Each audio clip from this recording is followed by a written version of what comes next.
Destiny 2, the final shape is upon us. This epic expansion has been hyped to the Black Garden and back, and it's absolutely gorgeous. The environmental art team steals the show once again, as the inside of the Traveler is full of stunning vistas and mediocre story beats. A heavy reuse of existing mechanics is mixed with aging tech that gives a fleetingly fun campaign. I'm not sure this was the shot in the arm that Destiny 2's most faithful were hoping for, but there is good to find here. So let's get into it in the XboxEra review of Destiny 2, the Final Shapes campaign.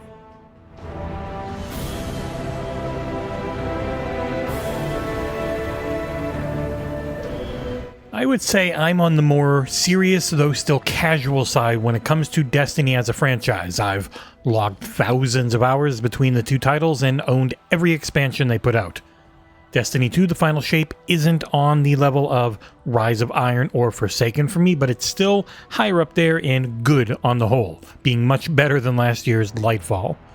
The Witness is a being of many cloudy evil heads, and he's cut a triangle into the silent space god known as the Traveler. I'll say Destiny's biggest story strengths lay in generally its obfuscation of facts. The Final Shape attempts to give a lot of answers, like, why is Cayde 6 back alive? And most of them are unsatisfying, though I actually kinda did like the reason for Cayde, but what the Witness is, how it'll eventually be beaten eventually, etc., it's all pretty predictable. Also, this is the first expansion since the passing of the great Lance Reddick. The equally fantastic Keith David takes over the role of Zavala and does an admirable job with what I felt was kind of poor dialogue that he was forced to mostly yell out. Both Zavala and Ikora are pretty unlikable and feel useless in this story, with the majority of the plot beats feeling like we needed it to go this way, so that's why that happened. It's one of those plots where the biggest issues could easily be solved by people simply talking to each other and not being dumb. It's really my least favorite type of plot, one where the nearly omniscient player has no control over how dumb our companions are being forced to be as we watch them make mistake after mistake through a linear narrative. I found Crow boring, Ikora feeling useless, Zavala being an idiot, and Cayde was great.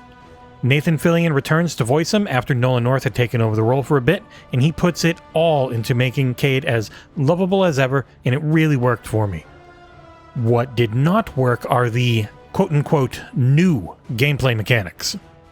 The Final Shape continues the series' tradition of being unbelievably fun to play most of the time. It adds in a new spin on some old mechanics in a way that I did grow tired of pretty quickly. There are sections where you need to unlock gates, there's lots of them, and to do this you've got a small handful of ways. Those ways are then used again when it comes to breaking boss shields, because I still haven't found a way to overcome most fights ending in 10 seconds if they don't give them immunity for damage phases. It's pretty much pick up motes, slam dunk them somewhere, pick up something, place it somewhere. It's just that mechanic in a few different ways a lot of times. I will say the Star is the new Prismatic class, though the prismatic shielded enemies are garbage and should die in a fire. Any mechanic where I simply cannot damage an enemy unless I go get a temporary buff is so played out in this franchise that it does drive me up a wall personally, almost as much as every NPC conversation ending with them walking 3 feet before transmatting away. But anyways, the Prismatic class really rules. It lets you have a handful of skills, super, grenades, and more from each subclass.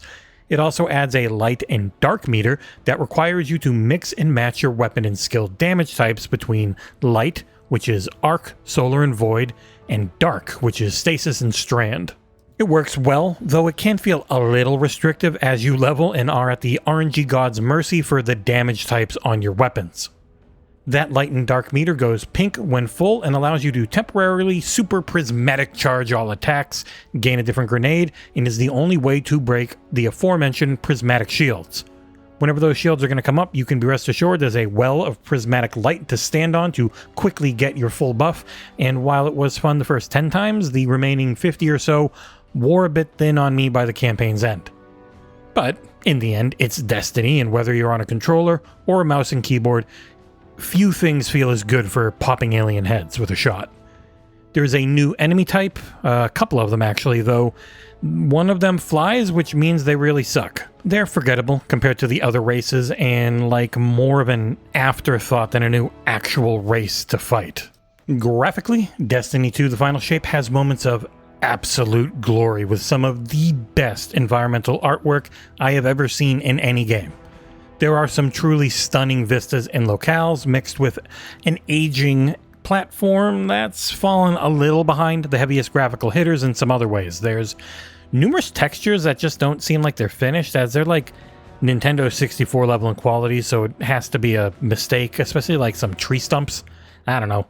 It didn't pop up a ton, but when it did, it was jarring compared to how incredible it looks in general. I did play mostly on PC, though rest assured that the Xbox version is as good as ever. I played through a few campaign missions again after beating it on PC, and outside of going from 120 FPS to 60, it looked pretty similar. As always, the music is great, though there wasn't anything that like really felt super memorable song-wise that hit me in my first playthrough. I was so busy trying not to die, as I mostly played through on normal and mixed in a little legendary towards the end, and it was pretty freaking hard compared to Lightfall. One of my main issues, though, is The Witness. I did not find their character design or voice acting scary. Their motivations feel generic and petty, and while some of their design is actually pretty cool, they have a real Mr. Burns drugged up from The Simpsons set of eyes that I cannot unsee anymore. Issues-wise, launch day was a pretty typical disappointment. I get that it's really hard when you are so popular, but if you are looking to buy this around launch, then expect to have a lot of issues getting kicked out of missions, as I was kicked out of the game and sent back to orbit no less than 80 times on launch day. I kept a running tally, with various issues cropping up throughout.